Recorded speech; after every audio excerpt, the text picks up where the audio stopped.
流浪狗伤人的事件不时听到。台南市客家区一名20外岁郭姓女子，伫个25号暗时下班要返去厝的途中，突然间叫一只流浪狗对路边冲出来，弄到乌托摆，造成重伤昏迷。对机车的车头被弄甲斩破，顶面还阁留有狗仔的狗仔毛，可见当初弄着有偌大力。对此，台南市议会议长郭信良、甲当地议员蔡秋兰、彭一峰、甲陈坤和上午嘛特别前往伤者的厝内慰问，并且递赠慰问金，希望郭小姐会用平安度过难关。台南市今年发生野果追逐骑车的人士呢，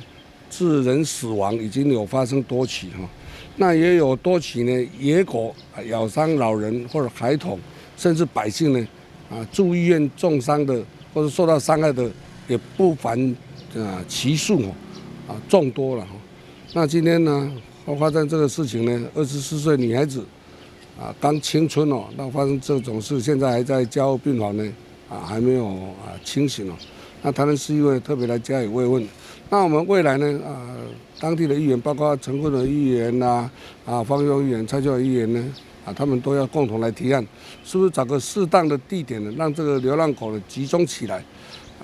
做个安置的这个地方呢以减少未来人员死亡的伤害这个市政府应该严加去寻觅适当的地方来做个适当的处置。我们台南市议会站在这个立场，绝对要严加的来督促这件事早日来完成，以保障人民生命的健康。希望政府